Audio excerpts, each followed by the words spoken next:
Bonjour à tous et bienvenue dans cette revue de marché. Alors je vous ai mis ici, à défaut de vous mettre ma caméra puisque voilà, j'ai des petits soucis techniques avec ma caméra, donc vous ne me verrez pas aujourd'hui. Mais je vous ai mis ici la fiche annonce, donc Ishimoku et Elliott Wave. Alors tout simplement parce qu'aujourd'hui j'avais envie aussi dans la revue de marché vous montrer quelques points Ishimoku et la relation que vous pouviez avoir avec les décomptes et les structures de prix Elliott. Voilà. Alors on va commencer comme d'habitude par le Dow Jones. Donc on est ici sur le Dow Jones Cash en données journalières. Alors je vous avais parlé de deux possibilités la semaine dernière.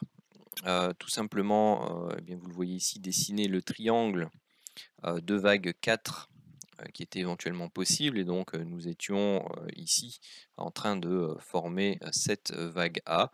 Donc je vous avais indiqué que eh bien j'attendais moi tout simplement une correction et un retour au minimum sur cette zone-ci pour pouvoir observer donc une fin de structure de type B. Donc ici, on a bien fait un nouveau plus bas qui est plus haut que le précédent, et j'insiste, c'est le cas sur le cash, ce n'est pas le cas sur le CFD. Sur le CFD, on est allé faire un plus bas et on est remonté ensuite. Donc ça a des implications différentes au niveau de la structure de prix, mais celle que je considère en priorité, c'est bien entendu la structure de prix qui est dessinée sur le cash. Donc pour le moment ici, eh bien, moi j'attends tout simplement une validation donc pour une petite C que je vais vous mettre tout de suite pour que vous puissiez la visualiser. Donc qui pour moi, donc pour l'instant la borne haute ici du triangle est placée un peu dans le vide, hein, puisqu'on doit avoir le point d'appui du sommet de la vague D pour pouvoir la tracer de manière exacte. Donc ici, si je prends la relation classique de 100% de l'amplitude de la vague A projetée par rapport au point bas de la vague B pour avoir le niveau de fin théorique de la vague C, eh bien vous arrivez autour des 35 200, 250. Donc vous avez également ici une zone chartiste que je peux peut-être vous tracer directement avec le rectangle. Hop, voici, et puis tout simplement vous la mettre en rouge parce que bon, c'est classiquement une zone de résistance. Donc vous voyez, elle a été travaillée ici, elle a été travaillée là. Ici, elle a été transpercée, on a retenté, ça n'a pas fonctionné, on est venu la retravailler ici, et puis on pourrait revenir travailler ici la borne haute de cette comment zone de résistance. Donc le triangle pourrait se dessiner en fait comme ceci. Donc pour l'instant, on pouvait même mettre l'oblique comme cela, puisque vous avez ici un point, 2 points, 3 points d'appui. Donc c'est une oblique de résistance qui est tout à fait valide, pardon, en chartisme. Maintenant, au niveau Elliott, eh bien tout simplement nous on la calibrera sur le sommet ici de cette sous-vague C, donc de cette vague D potentielle. Donc ce que l'on attend derrière, c'est tout simplement, hop, si j'arrive à retrouver, voilà, donc c'est quelque chose qui vient de faire comme ceci, et puis comme cela, venir rechercher éventuellement la zone des 34 200, et puis ensuite partir, revenir et repartir.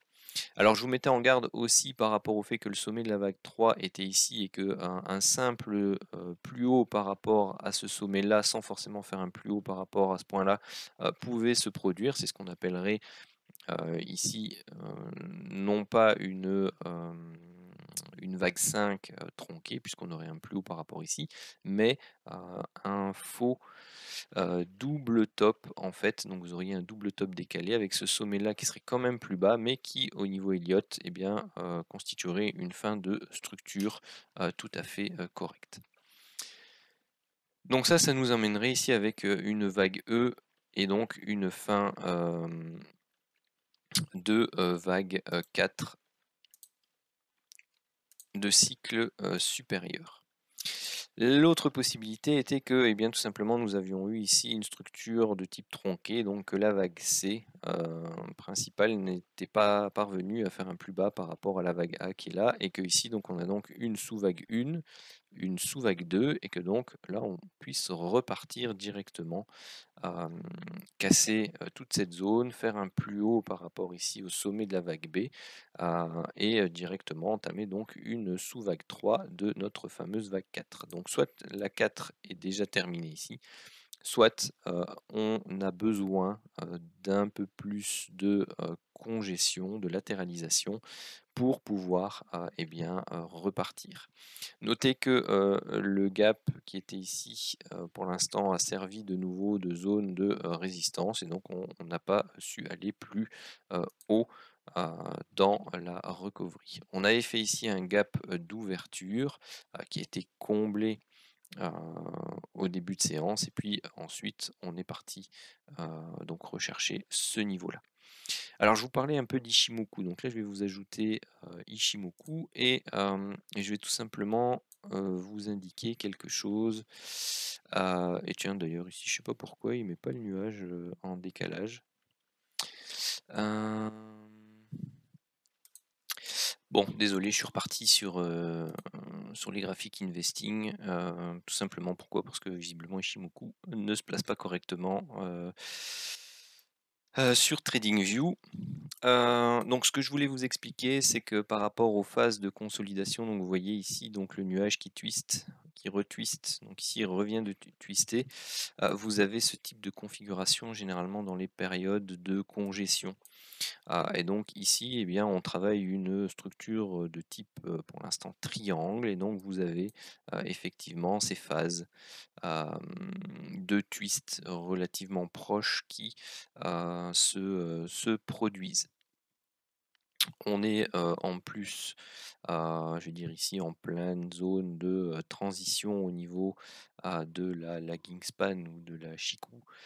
Par contre, les prix, eux, bon, bah, oscillent entre le dessous de leur nuage et ici le haut de leur nuage. Donc pour l'instant, on est repassé baissier. Les prix sont en dessous de toutes leurs courbes.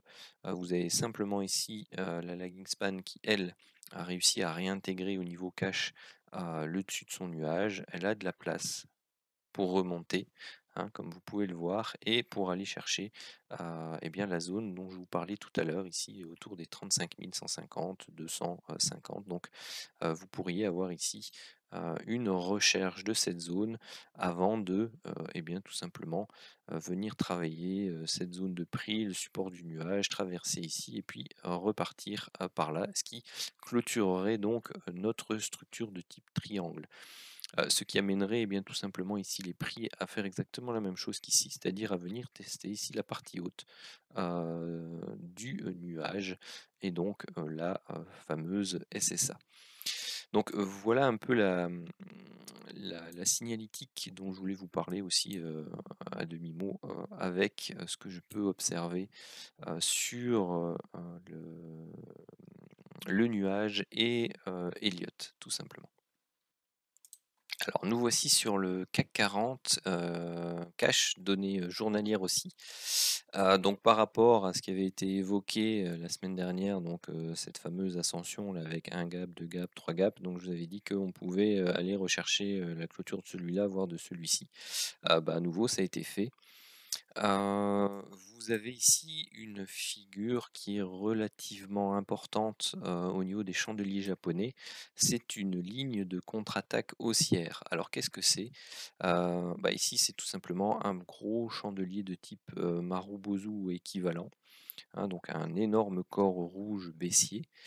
Puis le lendemain, on ouvre en gap baissier, et puis on fait une remontée pour venir clôturer au niveau de tout simplement la clôture de la veille, et donc combler littéralement ce gap qui avait été laissé, et venir donc faire une ligne de contre-attaque par rapport à l'attaque baissière qu'il y a eu la veille. Donc ça, c'est une structure de prix qui est très intéressante sur le CAC 40, puisqu'elle augure avec des probabilités relativement bonne, donc une poursuite et donc une reprise, ici, de la hausse et donc pareil que sur l'indice américain, donc j'anticipe un, plus haut par rapport aux 6718 pour venir former tout simplement une autre structure de type A, B, et C.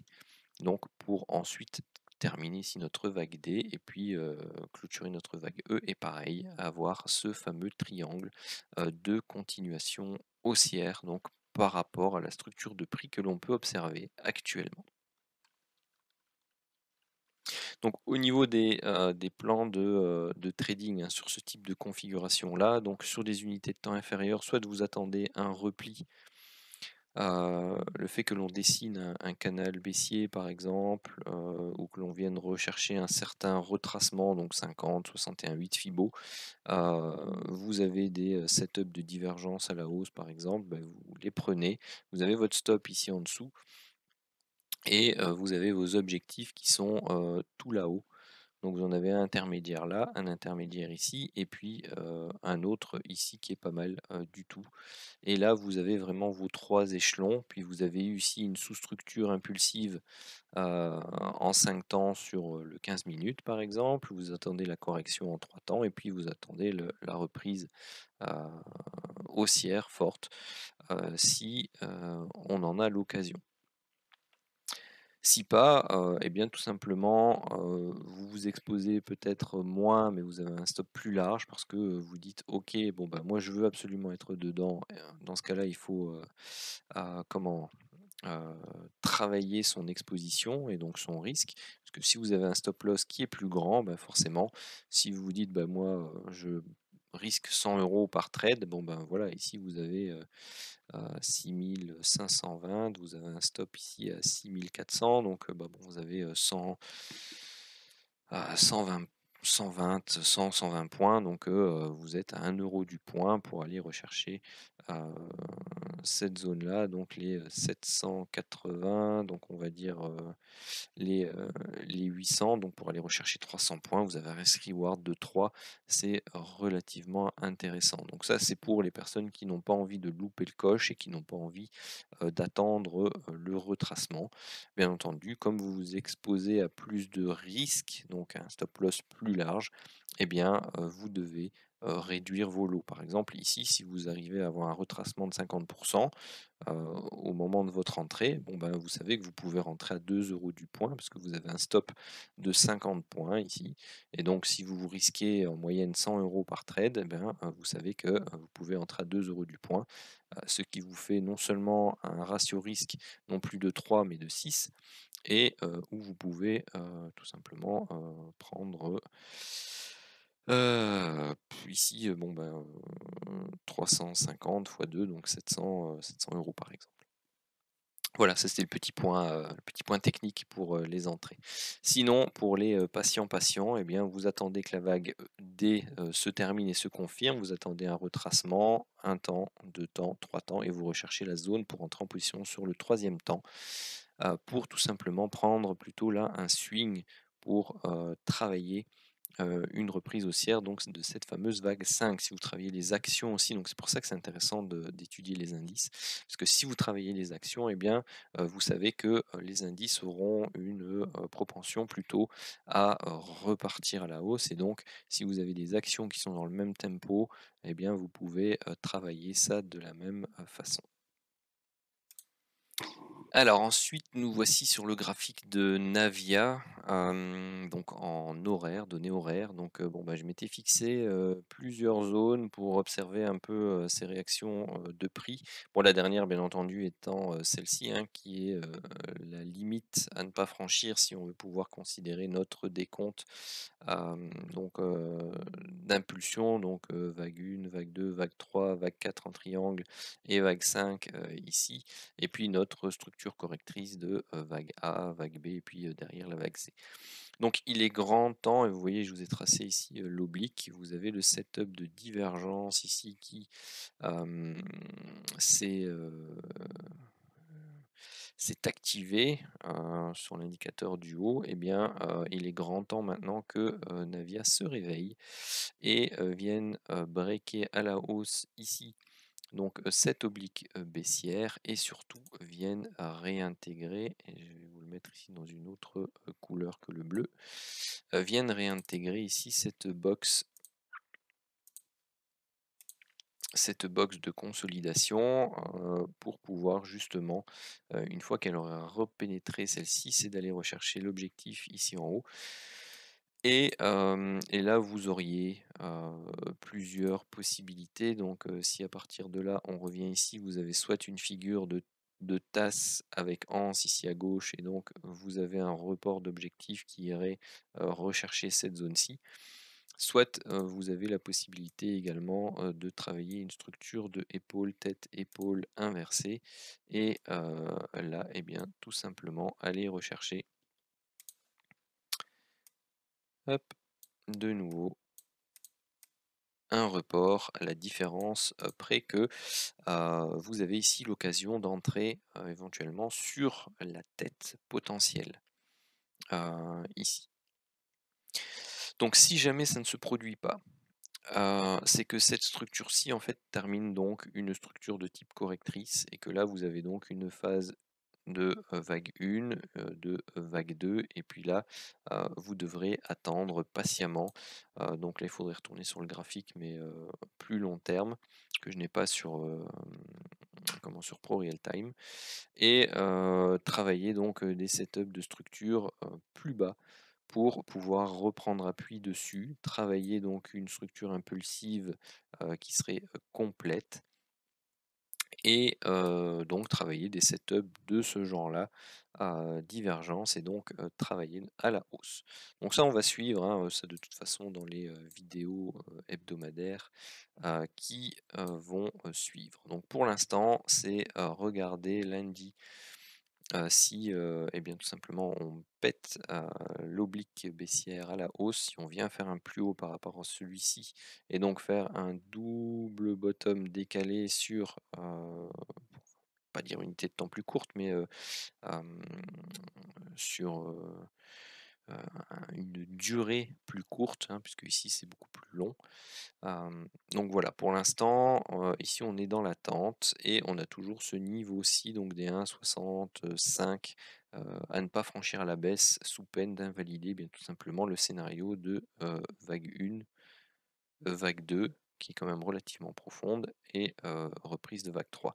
Attention qu'ici, si on se met sur une unité de temps plus longue, mais vous pouvez aussi avoir la structure de prix de type double bottom, hein, et donc avoir ici un double bottom avec un premier bottom arrondi, donc dit de Eve, et puis éventuellement un deuxième bottom plus pointu, type V bottom, pour tout simplement Adam, ou bien alors avoir un second arrondi comme celui-ci et avoir une reprise et donc viser les 2,80 comme premier objectif et donc vous rentrez ici relativement tôt avec un stop relativement court et donc vous avez un risque qui est relativement bien managé. Alors ici, nous sommes sur le graphique de l'or en horaire. Donc pour rappel, sur les unités de temps supérieures, on essaye de trouver une zone d'entrée à l'achat. Et donc ici, pour moi, on avait la possibilité d'entrer à l'achat sur ces niveaux-là, donc au niveau des 1742. Pourquoi? Parce qu'on avait ici potentiellement la fin d'une structure impulsive baissière. Donc vous aviez ici une baisse, une hausse, une baisse, une hausse, une baisse, et donc ce qu'on appelle avec cette borne-là et cette borne-là une diagonale de terminaison ou en chartisme un biseau descendant. Alors biseau descendant qui pour l'instant a été breaké par une structure qui prend la forme d'une structure impulsive. Pourquoi? Parce que vous avez ici une hausse, vague 1, 3 temps correctifs pour la vague 2, je vais essayer de zoomer un peu, une forte impulsion haussière et vous voyez que si je mets les extensions Fibonacci, eh bien, le sommet a atteint les 300%, donc c'est une belle impulsion. Derrière on latéralise et donc savoir si on a fait vague 1, vague 2, vague 3, déjà vague 4 ici et puis là on a fait la vague 5 où on doit la terminer, ou tout simplement si on va encore latéraliser un peu pour terminer la vague 4, nous faire la vague 5 et rechercher cette zone-ci de prix, donc les 1780 plus ou moins, pour la vague 5 avant de venir corriger et rechercher les niveaux ici des 1760, voire des 1745, voire même les 1735, avant et bien tout simplement de faire donc ici une vague 1 de reprise, sa correction de vague 2 et donc pouvoir entrer en position à l'achat sur le repli de la vague 2 qui aurait lieu ici pour ensuite et bien tout simplement aller rechercher, donc si on se remet sur le journalier peut-être, aller rechercher et bien tout simplement cette zone-ci, la zone des 1836 et ensuite eh bien, les reports ou les zones techniques suivantes, donc 1910 par exemple. Et puis ensuite, bon, bah, on partirait tout doucement à la recherche petit à petit des 1960 et puis bon, bah, des plus hauts historiques, hein, des 2075. Donc voilà ce que j'ai envie de prendre comme position sur le gold, à savoir que pour l'instant vous êtes toujours capé ici par ce canal baissier, donc sa borne haute ici. Donc la cassure de celle-ci, le pullback dessus sur la borne haute pour ensuite reprendre appui et venir chercher ceci me paraît une structure relativement saine si jamais on l'observe. Alors, notre ami euro-USD. Alors, ici, donc, on a fracturé bien comme il faut la zone basse. Donc, ceci est bien une impulsion, ce qui nous amène donc à classer cette structure-ci, hop, vraiment toute celle-là, de ce point-là à ce point-là, comme étant une structure de vague 4 de type flat. Donc, c'est-à-dire que vous avez eu ici une hausse en 3 temps, une baisse en 3 temps et puis une hausse en 5 temps et vous venez faire ici un nouveau plus haut. Donc c'est même un flat en extension puisque vous avez ici la vague B qui fait un plus bas par rapport à cette fin de vague 3 ici qui s'est d'ailleurs terminée sous forme d'une diagonale de terminaison et donc ce fameux biseau descendant. Et donc ici on serait dans une structure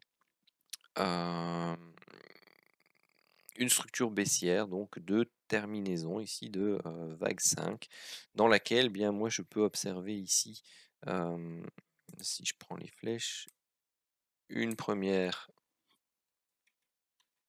baisse, une latéralisation, une deuxième baisse, une latéralisation et éventuellement ici déjà une troisième baisse. Et donc vous pourriez sur ces niveaux-là et en plus bon bah, je les avais tracés mais ils ont disparu.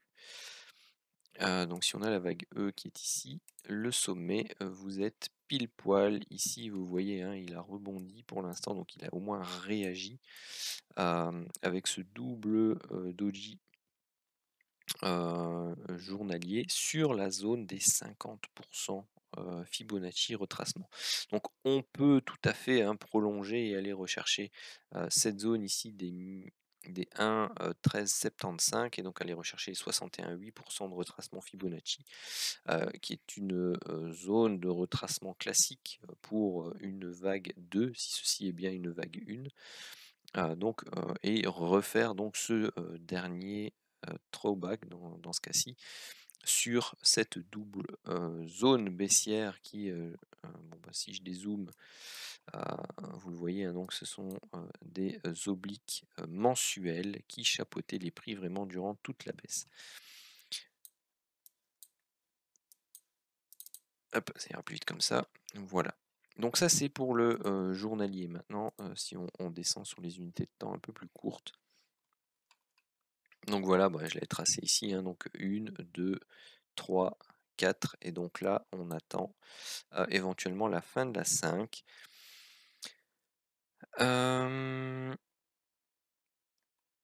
Donc ici pour l'instant ce qui est embêtant dans la structure telle qu'elle est reprise pour le moment, c'est qu'ici donc on a 1, 2, 3, 4, 5, donc potentiellement ici notre vague 1, une correction en 3 temps ici pour faire la ABC, pour ça il n'y a pas de souci. Et puis derrière on a quelque chose qui fait 1, 2, puis après sous-vague 1, sous-vague 2, sous-vague 3, sous-vague 4, sous-vague 5, donc là on a notre vague 3 par rapport à celui-là. Vous avez ici donc le A, B, C pour la 4, là la 5, puis là vous avez une structure et puis quelque chose qui s'enfonce très fortement. Donc le fait qu'ici ça s'enfonce très fortement, c'est pour l'instant embêtant parce que si on doit travailler ici cette structure de prix là comme étant directement une vague 3, je ne l'ai pas vérifié mais je vais le faire avec vous directement, c'est que j'ai peur que...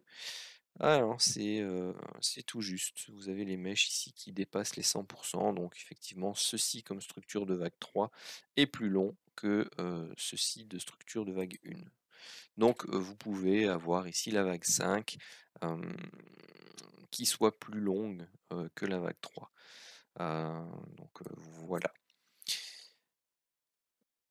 Donc l'idéal, c'est vraiment d'avoir ici, on l'a pas encore, hein, c'est d'avoir un setup de divergence H4, donc c'est-à-dire d'avoir encore une latéralisation, éventuellement une remontée, et puis d'avoir un dernier plus bas, d'avoir vraiment une belle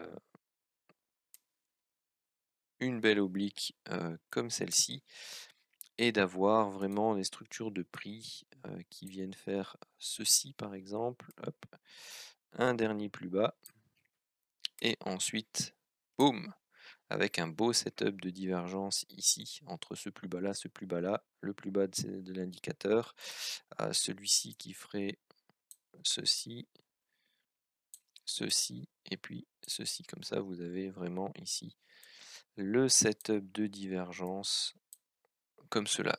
Ça me plairait beaucoup pour avoir une belle structure impulsive baissière bien construite, avoir vraiment ce setup de divergence donc entre la vague 3 et la vague 5, et ensuite donc la sous-vague 3 et la sous-vague 5, puisque ici vous avez la vague 3 principale qui est là et la vague 5 principale qui est ici, hein. Et donc une fois que vous avez ce break là, voire ce break-ci, eh bien vous avez un très bon point d'entrée swing potentiel sur la paire euro-dollar. Alors, on va passer ici dans les cryptos. Donc les cryptos, vous avez ici le Bitcoin. Ce que j'avais envie de vous montrer au niveau du Bitcoin, donc à part le fait qu'on ait eu ici, donc on est sur les données 4 heures, donc cette fameuse baisse, cette hausse et cette baisse, donc quelque chose en 3 temps. Pour l'instant, on a une hausse, une correction, donc vous avez potentiellement ici un triangle, donc vague A, vague B, vague C, vague D, vague E. Si je vous le dessine, je vais le faire avec les flèches. Donc on baisse, donc vague A avec sa vague C, et la vague B avec sa vague D. Voilà, et donc vous avez ici un temps, la vague B, donc deuxième temps, et là on construit un troisième temps ici. Donc pour la prolongation de la structure de prix de correction au niveau du Bitcoin, donc vous avez la possibilité ici d'avoir A, B, C, A, B, C, et puis de vous retrouver ici sur le 4 heures. Oups, pardon, je vais essayer de dézoomer un peu.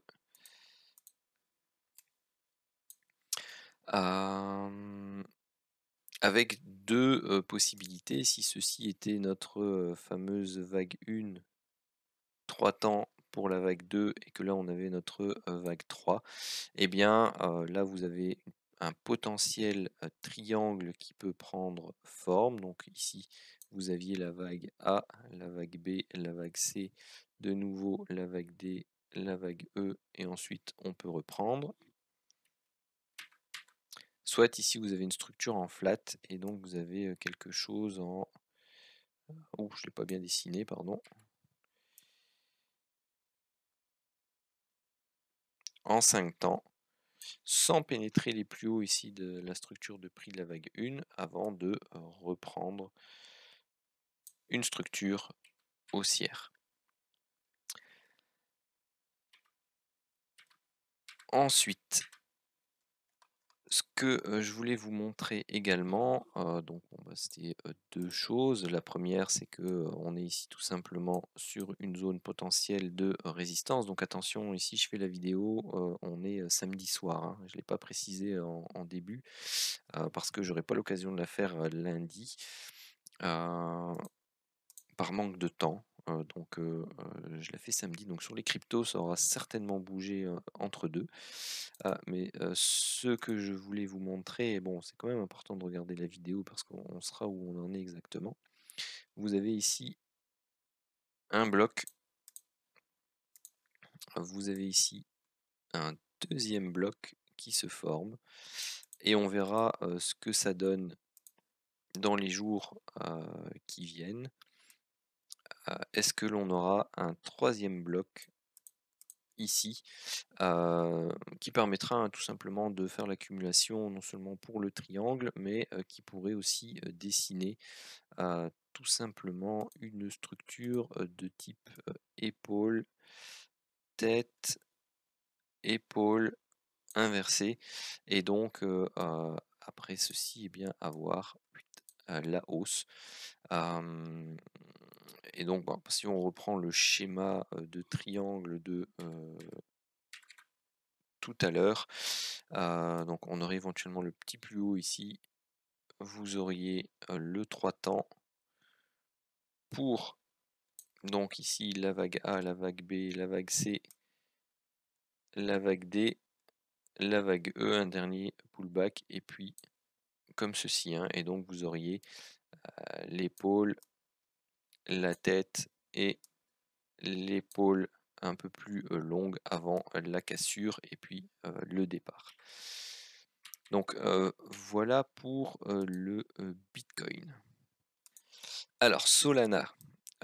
Donc voilà ce que je vous avais tracé semaine dernière. Donc je vous avais dit, hein, donc je m'attendais ici à une vague 1 potentielle, sa correction vague 2, et puis derrière une vague 3 explosive. Voilà, c'est en cours. Donc j'espère que ceux qui voulaient investir sur Solana ont réussi à le faire ici sur cette zone de prix. Parce que c'était le bon spot. Derrière, vous avez eu toutes les confirmations, et puis vous avez eu le départ en trombe. Donc là maintenant, pour rentrer dedans, pour le moment c'est plus possible. Enfin, c'est toujours impossible, mais à nouveau c'est manager son exposition et son risque. Moi je rentre pas dans ce genre de setup quand c'est parti. Il fallait rentrer ici, sinon après ça devient difficile. Ça devient difficile. Donc ici, ce qu'on a fait, c'est qu'on a fait, hop, pour l'instant, une vague 1 principale, une vague 2 principale. Ah, non, c'est pas ça que je voulais faire. Hop. On a fait ici une sous-vague 1, une sous-vague 2. Et là, eh bien, on travaille potentiellement donc la sous-vague 3. Il faudra attendre la latéralisation de la sous-vague 4, hop, pour pouvoir entrer en position et reprendre un achat sur cette crypto. Ce qui est également possible, c'est qu'ici, vous avez eu tout simplement à partir de ce point-là, hop, j'ai changé de couleur de nouveau, c'est que vous avez ici une vague A, une vague B, une vague C, une vague D, une vague E, que vous avez donc fait le fameux triangle, que vous avez donc ici 3 temps, que vous refaites ici la vague A, la vague B en triangle, la vague C, comme sur le Bitcoin, et puis que vous travaillez tout simplement une structure en triangle plus longue, si j'arrive à dézoomer.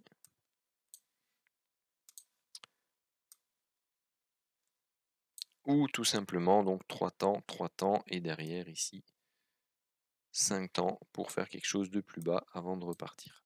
Donc c'est exactement, désolé ça devient un peu brouillon, c'est exactement le même principe au niveau de la structure de prix que le Bitcoin.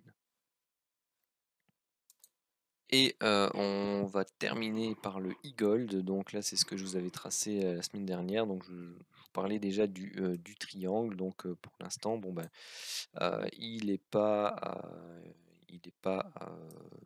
terminé. Donc il est toujours possible pour l'instant ici. Mais au vu des deux possibilités précédentes que je vous ai montrées sur le Solana et sur le Bitcoin, eh bien, vous avez ici de nouveau les mêmes types de structures qui peuvent se proposer à vous, c'est-à-dire d'avoir ici 3 temps, 3 temps, 3 temps. Ici, c'est plus compliqué parce que ça ressemble plutôt à de l'impulsif. Donc, on pourrait ici plutôt avoir 3 temps, 3 temps et de nouveau travailler soit 5 temps à la baisse ou retravailler 3 temps, 3 temps, 3 temps, faire le triangle, voilà, et puis retravailler donc la structure impulsive. Donc voilà, je pense avoir fait le tour de tous les actifs. Si jamais j'en ai oublié un, je pense qu'il y avait une action aussi qu'on suivait. J'ai plus mon petit papier, il faudrait que j'aille revoir vite fait dans la vidéo de la semaine dernière pour voir ce qu'elle a donné. Alors attendez, je reviens. Alors, je l'ai retrouvé, c'était Neolife. Alors, par rapport à la semaine dernière, on était ici. Qu'est-ce qu'on a fait? On a fait 2 séances d'hésitation, un gros up et puis derrière une grosse correction. Donc pour l'instant, on est toujours. Oups, là je crois que j'ai déplacé ma zone qui était peut-être un peu plus par ici, enfin soit. Donc on est toujours dans ce canal ascendant, donc bon bah voilà, si on reste dedans, on va continuer à construire cette fameuse structure impulsive de vague 1, ou potentiellement donc la phase correctrice ici de A, le triangle B et puis C, et avoir le retournement un peu plus tard. En tout cas pour le moment, la zone de prix médiane des 0,3560 ici reste entre guillemets saine et sauve. Maintenant, ce qui m'embête un peu ici, c'est qu'on a plutôt fait quelque chose qui ressemble à une hausse en 3 temps, donc une hausse, une baisse, une hausse. Ça devient un peu embêtant en termes de structure de prix pour moi. Donc pour l'instant, je reste neutre, je ne fais rien sur ce type de configuration personnellement. Je laisse le marché me montrer la direction dans laquelle il a envie d'aller. Et c'est ça qui est pratique avec Elliott, c'est que quand vous maîtrisez les structures de prix et que vous avez une structure qui n'est pas franche du collier, eh bien ça vous dit tout simplement d'attendre. Ici, si j'enlève tout ça, ouais, voilà, c'est ce que je voulais voir. Donc vous avez ici potentiellement aussi un triangle qui s'est formé.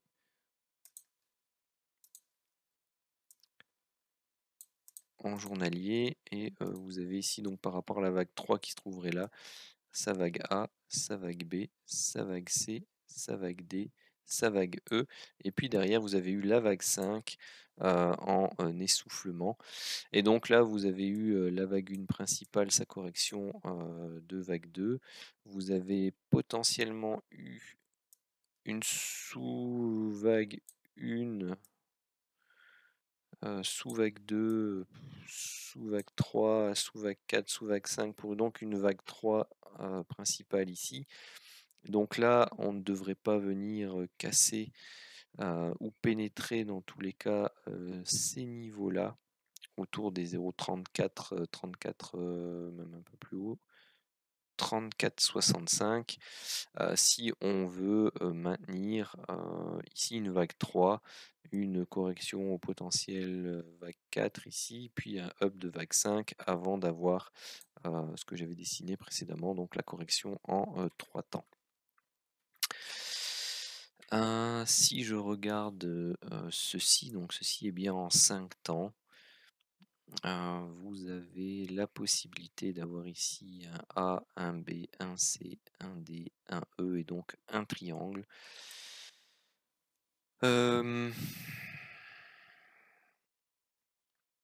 D'avoir ici quelque chose, un up, une structure en flat, puis un autre up, un triangle, et d'avoir d'entamer des structures correctrices de type complexe. Vous avez ici le départ, vous avez un A, un B, un C, donc ici pour avoir la première structure en W.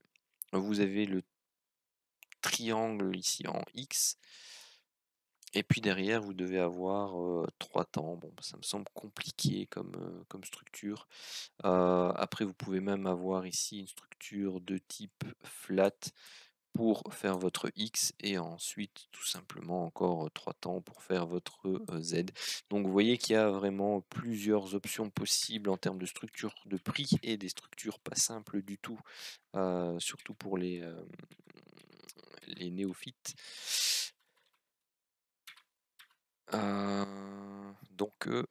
Voilà, patience sur cette action. Voilà qui termine cette analyse hebdomadaire. Je vous remercie de l'avoir suivi. Surtout, n'hésitez pas à liker la vidéo, à poster vos commentaires, qu'ils soient positifs, négatifs, constructifs. Si vous avez des demandes particulières d'analyse, que ce soit des actifs, donc en termes d'actions, de crypto, de devises, de matières premières, d'indices. Enfin, lâchez-vous, questions, demandes, puis partagez un maximum la vidéo pour que, eh bien, tout simplement, tout le monde puisse profiter. Sur ce, je vous souhaite à tous une très bonne semaine, et je vous dis à bientôt. Si jamais vous voulez suivre également, vous pouvez suivre sur les réseaux sociaux, que ce soit sur Twitter ou sur les comptes Telegram. Éventuellement, je pourrais les mettre en dessous, mais je publie parfois, plus sur Twitter et Telegram, des mises à jour un peu intermédiaires des analyses faites, ou des actifs dont je ne parle pas forcément ici dans la vidéo, mais où je vois un setup intéressant courant de semaine.